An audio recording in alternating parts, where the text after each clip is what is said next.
در اوج تنش‌های لفظی میان تهران و واشنگتن بر سر تنگه هرمز و احتمال از سرگیری درگیری، دونالد ترامپ رئیس جمهور ایالات متحده یک روز پس از آغاز عملیات موسوم به پروژه آزادی اعلام کرد که این عملیات به گونه موقت متوقف شده. این تصمیم تا حد نگرانی‌ها درباره آغاز درگیری نظامی میان ایران و امریکا را کاهش داده. رئیس جمهور امریکا در شبکه تروث سوشال خود نوشت که این تصمیم در مشورت با پاکستان و با هدف به نتیجه رسیدن مذاکرات با ایران اتخاذ شده. پیشرفت بزرگی به سوی یک توافق کامل و نهایی با نمایندگان ایران حاصل شده است. پروژه آزادی برای مدت کوتاهی متوقف خواهد شد تا بررسی شود که آیا امکان دارد این توافق نهایی و امضا شود یا خیر. این پروژه روز دوشنبه آغاز شده بود و در جریان آن نیروهای آمریکایی مدعی شده بودند دو کشتی تجاری را از تنگه هرمز عبور دادند. همچنان ایران اعلام کرده بود که به ناو آمریکایی حمله کرده. همزمان مارکو روبیو وزیر خارجه آمریکا در نشستی در کاخ سفید به خبرنگاران گفت که مرحله تهاجمی جنگ با ایران پایان یافته و ترامپ اکنون به دنبال توافق با ایران به ویژه درباره تنگه هرمز است.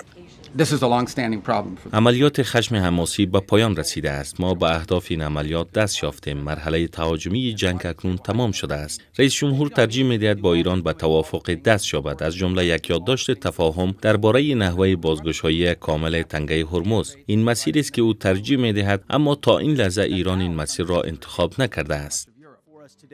وزیر جنگ آمریکا نیز گفته که آتشبس با ایران همچنان برقرار است، اما هشدار داده که خطر تشدید تنش در منطقه همچنان وجود دارد و وضعیت میتواند به سرعت تغییر کند.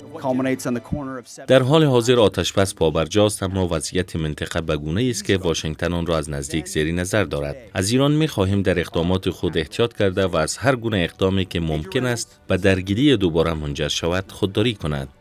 در تهران نیز لحن مقامای این کشور در مورد عملیات در تنگه هرمز تند بود. محمد باقر قالباف رئیس مجلس ایران با اشاره به تحولات اخیر در منطقه اعلام کرد که معادله جدیدی در تنگه هرمز در حال شکل گیری است. وی با انتقاد از اقدامات آمریکا و متحدانش این تصمیم را تهدیدی برای امنیت کشتیرانی و ترانزیت انرژی دانست و تاکید کرده بود که ادامه وضعیت کنونی برای واشنگتن قابل تحمل نخواهد بود.